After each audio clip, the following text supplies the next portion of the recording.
లిఖించదగిన మహాపర్వదినం.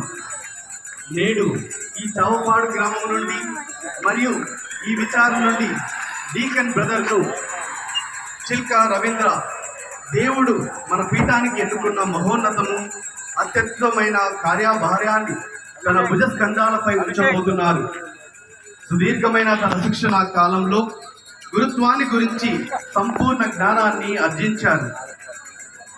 ఈ పవిత్ర సమయంలో మన మధ్య భగవంతుడు తన మహత్తర దివ్యశక్తిని ప్రదర్శించబోతున్నారు. ఈ అద్భుత ఆనంద సమయంలో పాల్గొనడానికి వచ్చిన మీ అందరికీ మరొకసారి స్వాగతం, సుస్వాగతం.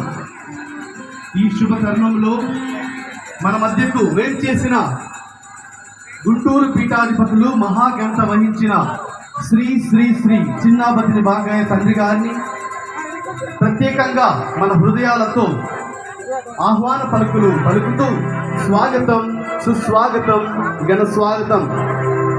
మన పీఠాధిపతులు ఈరోజు డీకన్ బ్రదర్ చిల్కా రవీంద్రను గురువుగా అభిషేకించబోతున్నారు. నేటి నుండి డీకన్ తన జీవితాన్ని సంపూర్తిగా దైవ సేవకు అంకితం కావించబోతున్నారు. యేసుప్రభుని అధికారంలో భాగస్థులై మానవ కళ్యాణం కోసం దైవ ప్రతినిధిగా, ప్రవక్తగా, యాజకుడిగా సరికొత్త జీవితాన్ని ప్రారంభించబోతున్నారు.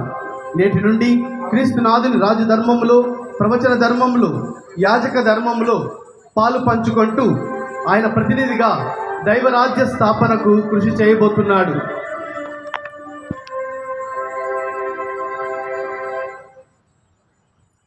డీకన్ చిల్కా రవీంద్ర, చిల్కా డొమినిక్ మరియు చిల్కా మరియమ్మ దంపతులకు 3వ సంతానముగా చావుపాడు గ్రామంలో జూన్ 10వ తారీఖున 1994వ సంవత్సరంలో జన్మించారు. అక్క ప్రమీలా రాణి మరియు అన్న జోజిబాబులతో ఎంతో ప్రేమతో, ఆప్యాయతలతో పెరిగి ప్రాథమిక విద్యను ఆర్సీఎం ఉన్నత పాఠశాల చావుపాడులో 1వ తరగతి నుండి 5వ తరగతి వరకు చదివి ఆ తరువాత అమరావతి శాంతినికేతన్ ఉన్నత పాఠశాలలో హై స్కూల్ విద్యను పూర్తి చేశారు. దేవుని పిలుపుకు స్పందించి జూన్ 10వ తారీఖున 2010వ సంవత్సరంలో జ్యోతినికేతన్ మైనర్ సెమినరీ నందు ఎస్విడి సంస్థలో చేరారు. తదుపరి 2011 నుండి 2013వ సంవత్సరం వరకు నర్సరావుపేటలో ఇంటర్మీడియట్ పూర్తి చేశారు. 1 సంవత్సరం మధ్యప్రదేశ్ రాష్ట్రంలో ఇందోర్ పట్టణంలో పాల్దా అను ప్రాంతంలో సిస్ కోర్స్ పూర్తి చేసి 2014 నుండి 2017 వరకు మైసూర్ సెయింట్ ఫిలోమినాస్ అటానమస్ కాలేజీలో బిఏ ఇంగ్లీష్ లిటరేచర్ డిగ్రీ పట్టాన్ని పొందారు. 2018 సంవత్సరంలో జూన్ 10వ తారీఖున ఎస్విడి సంస్థ నందు మొదటి మాట పట్టును స్వీకరించారు. 2018 నుండి 2020 సంవత్సరం వరకు భోపాల్ పట్టణంలో తత్వశాస్త్రాన్ని పూర్తి చేశారు. 1 సంవత్సరం అరుణాచల్ ప్రదేశ్లోని చాయన్ తాజోలో పనిచేశారు. 2021 నుండి 2025 వరకు దైవశాస్త్రంలో తర్ఫీదు పొందుకొని జనవరి 2వ తారీఖున 2025వ సంవత్సరంలో ఎస్విడి సంస్థలో శాశ్వత సభ్యత్వం పొందుకున్నారు. మరియు ఏప్రిల్ 3వ తారీఖున 2025వ సంవత్సరంలో ఉపగురువుగా అభిషేకించబడ్డారు.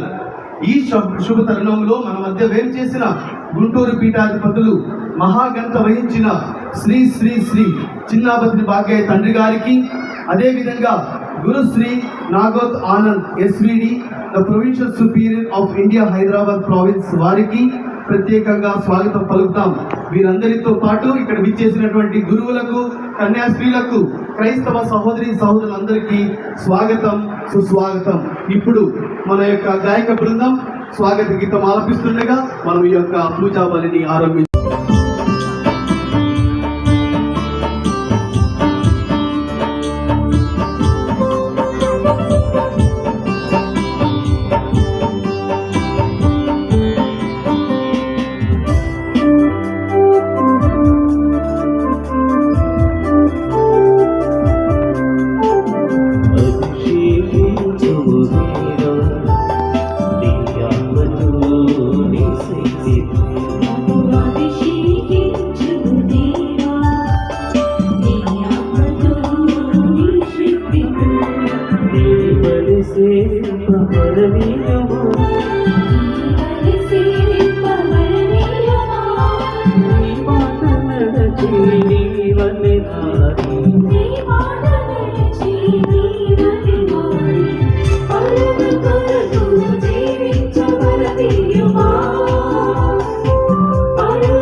మరి చిలుక డొమినిక్ మరియమ్మ వాళ్ళ యొక్క పుత్రుడు, వాళ్ళ యొక్క చిన్నబ్బాయి పెద్దబ్బాయి ఇప్పుడు. కాబట్టి వాళ్ళ చిన్నబ్బాయికి గురుపట్ట అభిషేకాన్ని అందజేస్తూ ఉన్నాం. దేవుడు వారిని తన అభిషిక్తుడిగా, తన సేవకుడిగా, యాజకుడిగా అభిషేకం చేసుకోబోతున్నాడు. ఈ గ్రామంలో దాదాపుగా ఒక 5 గురువులు అయ్యారు అని సమాచారం. 5 చిన్న గ్రామంలో 5 గురువులు కావడం అనేటువంటిది గొప్ప ఆశీర్వాదకరం. దేవుడు ఈ గ్రామాన్ని ఎంతగానో దీవించాడు. ఈ గ్రామంలో ఎన్నో కుటుంబాలు దైవ కట్టడలను అనుసరిస్తూ నడుస్తూ ఉన్నారు. దేవుని మార్గంలో వాళ్ళు పయనిస్తూ ఉన్నారు. మంచితనాన్ని వాళ్ళు కలిగి జీవిస్తూ ఉన్నారు. విశ్వాస సత్యాలను ఇతరులకు ప్రకటిస్తూ ఉన్నారు. అందుకే దేవుడు తన యొక్క దృష్టిని ఈ గ్రామంపై సారించాడు అన్నటువంటి దానిలో మరి ఏమాత్రం అనుమానం లేదు. ప్రియ సహోదరి సహోదరుల, గ్రామం చిన్నదైనా మంచివాళ్ళు ఎంతోమంది ఉన్నారు కాబట్టి వారి నుండి కొంతమందిని తన యాజకులుగా ఆయన ఎన్నుకుంటూ ఉన్నాడు. మనం ఏం చేస్తామో బాహ్య రూపాన్ని చూస్తాం. అందముగా ఉన్నాడా, ఎత్తుగా ఉన్నాడా, పొడవు ఉన్నాడా, మరి బలిష్టంగా ఉన్నాడా, తెలివితేటలు బాగున్నాయా, డిగ్రీలు సంపాదించుకున్నాడా, ఇవన్నీ కలిగి ఉన్నటువంటి వాళ్ళైతే మనం ఓకే అని. కానీ దేవుని దృష్టిలో అటువంటి అవసరం లేదు. ఎందుకు అని అంటే యేసు ప్రభు తన శిష్యులను ఎవరిలో ఎన్నుకున్నాడు అని అంటే చేపలు పట్టుకునే పేదవాళ్ళలో ఎన్నుకున్నాడు. ఈనాటి భోజనం ఆనాడు ఆ సముద్రం మీదకి వెళ్ళి, నది మీదకు వెళ్ళి ఆ చేపలు పట్టుకొని వాళ్ళు తిరిగి వచ్చాక ఎవరి చేపలు వాళ్ళు అమ్ముకొని అటు తర్వాతనే కావలసినటువంటి సదుపాయాలు కొనుక్కోవడానికి వెళ్ళి వండుకొని అటువంటి పరిస్థితి ఉన్నటువంటి కుటుంబంలో వారినే మరి తన యొక్క శిష్యులుగా ఎన్నుకున్నాడు. వారికి పట్టాలున్నాయా లేవు, వారు చదువుకున్నారా లేదు. మరి ఎందుకు వారిని ఎన్నుకున్నాడు అని అంటే అది దేవుని యొక్క ఇష్టం, ఆయన ఇష్టం. ఆయన ఎవరిని ఎన్నుకోదలుచుకుంటే వాళ్ళని, ఎవరిని పిలుచుకోదలుచుకుంటే వాళ్ళని పిలుచుకుంటాడు. ఆ తర్వాత మలుచుకుంటాడు, వారిని తయారు చేసుకుంటాడు. తన రాజ్యాన్ని గురించి బోధించడానికి వారికి శక్తిని ఇస్తాడు. జెరమయాని ఎవరు పిలిచారు? దేవుడు పిలుచుకున్నాడు. నేను బాలుడును అని, నాకు చేత కాదు, భయపడినాడు. ఈ చక్రవర్తుల ఎదుట, పెద్దల ఎదుట, ఆనాడు ఉన్నటువంటి గొప్ప వాళ్ళ ఎదుట ఈ యొక్క మరి వాక్యాన్ని బోధించాలి అని అంటే, దేవుని సందేశాన్ని అందించాలి అని అంటే ఎంతో కష్టంతో కూడుకున్నటువంటి పని. అటువంటి సమయంలో తప్పించుకోవడానికి చూశాడు, కానీ దేవుడు ఆయన్ను ఎన్నుకున్నాడు. నువ్వు ఆ విధముగా అనడానికి వీల్లేదు. నీవు నాకు కావాలి, నా సేవకుడు, నిన్ను ఎన్నుకున్నటువంటి వాడు. నీకు బలం ఇస్తాను, శక్తిని ఇస్తాను, తెలివితేటలు ఇస్తాను. ఎక్కడ ఏం మాట్లాడాలో అవి నీకు అనుగ్రహిస్తాను అని గొప్పగా చెప్పినటువంటి దేవుడు. ఈనాడు మన చిలక రవీంద్రను ఎన్నుకొని ఆయనను ఎస్విడి సంస్థలో ఒక అభిషిక్తుడిగా, ఒక గురువుగా ఆయన చేసుకున్నాడు. గురువు అంటే ఎవరు అని అంటే అపర క్రీస్తు, ఇంకొక క్రీస్తుగా ఆయన ఈ లోకంలో తనకిచ్చినటువంటి పనిని నిర్వర్తిస్తూ ఆ ప్రజలకు అటువంటి ఇంప్రెషన్ ఇవ్వడం కాదు, జీవించాలి, అపర క్రీస్తుగా జీవించాలి.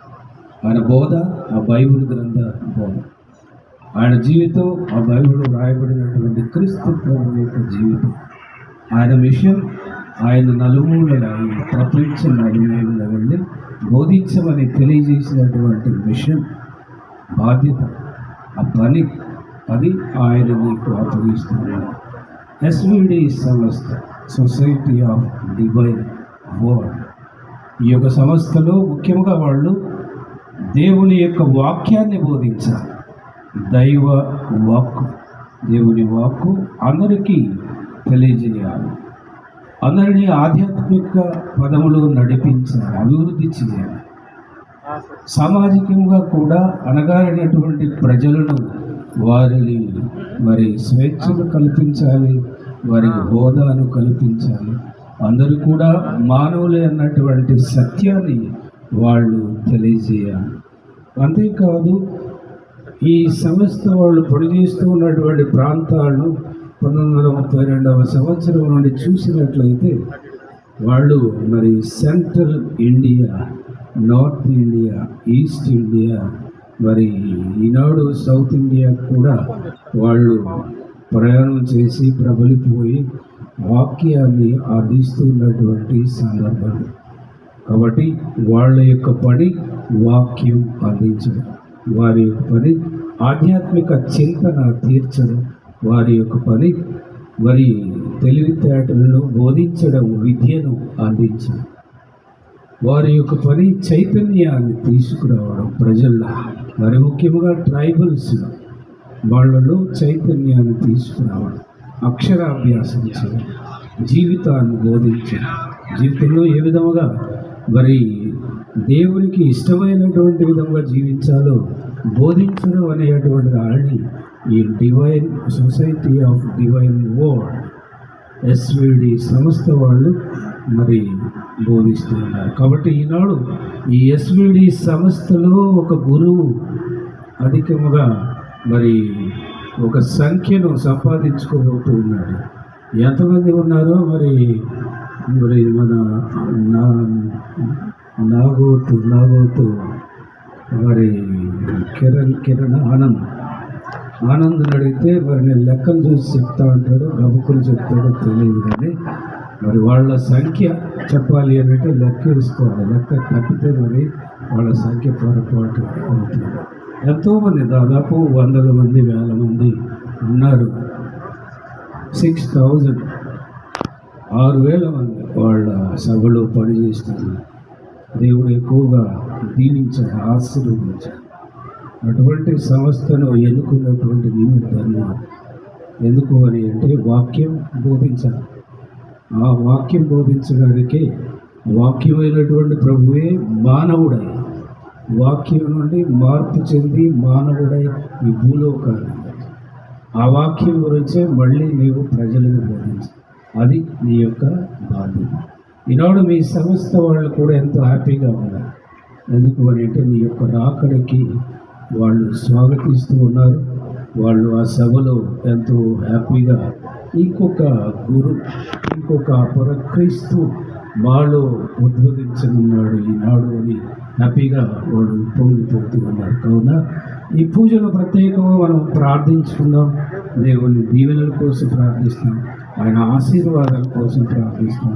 ఈనాడు నిన్ను ఈ యొక్క సభకు అర్పించినటువంటి మీ నాన్నగారు, మీ నాన్న